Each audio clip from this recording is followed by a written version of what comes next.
Alright, Dragon Ball Super, episode 84, Son Goku the Talent Scout, inviting Kuririn, and number 18.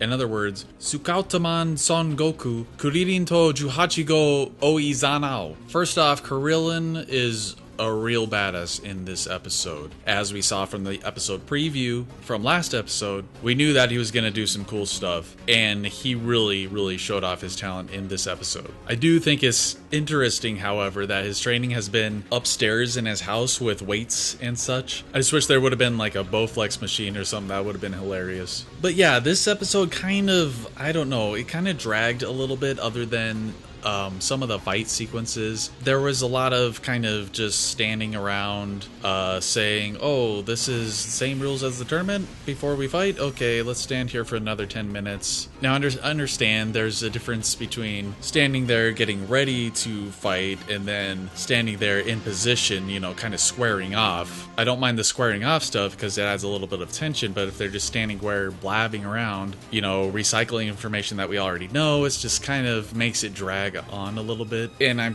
was kind of hoping that they would, you know, kind of speed it up and do maybe Krillin in one half of the episode and another character in another half. That would have been fine too. Like, I don't think Piccolo necessarily needs a whole lot of build up for his character to be invited because they see him all the time. Now, somebody like 17 or Tien or something like that, I can understand why you would need to have a little bit of exposition for where that character's been, you know, how are you doing kind of stuff, and do you want to join this tournament? Okay. But with Krillin, I mean, we already had those, what was it, 2 or 3 episodes previous where Krillin and Goku go off to train a little bit, and because, you know, Krillin has basically retired from martial arts.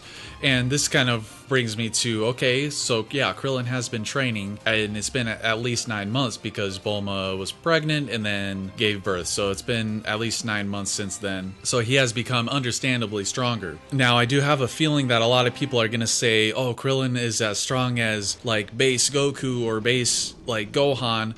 I don't think that's the case. Now, I do recognize that he has gotten a lot stronger, but here, this episode really showed off his ingenuity in battle and his kind of strategic side, because that's what he would have to use against these much more powerful opponents. And that was so awesome to see.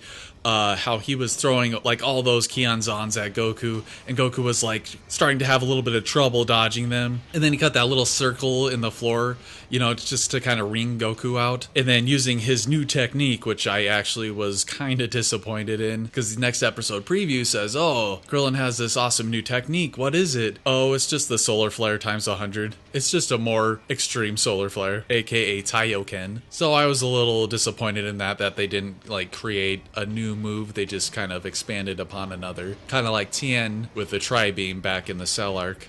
So yeah, Krillin's fight with Gohan was really cool, and Krillin's fight with Goku was really awesome, definitely. But I definitely don't think he's base Gohan or base Goku level for sure. And I really enjoyed the strategy involved, and I really enjoyed the dialogue that the characters had in terms of, you know, this is a teamwork thing, like when 18 jumped in and kind of kicked Goku's hand and stopped the Kamehameha clash and was saying, you know, this is a team thing, so there might be 2-on-1, so you got to watch out for that too. And I really appreciated that they actually brought that up, and Goku and all of them are kind of like learning this team stuff and like starting to form this teamwork kind of thing, and how their strategy is going to be during this tournament, because they're definitely going to need to have strategy. And not to mention, while they were fighting, Marin was like cheering her dad on and being super cute, and I really liked that with, you know, of course, the interactions with the characters during these more or less story-driven episode and more character-driven episodes. Yeah, so Krillin's basically was a really great strategist during these 2 fights and caught Gohan off and knocked him out of the ring, thereby beating Gohan. That was pretty cool. But other than that stuff, I mean, there's not a whole lot to say about this episode. Like I said, it was a little draggy. They stood around a lot and kind of recycled information that we already knew. And definitely the high points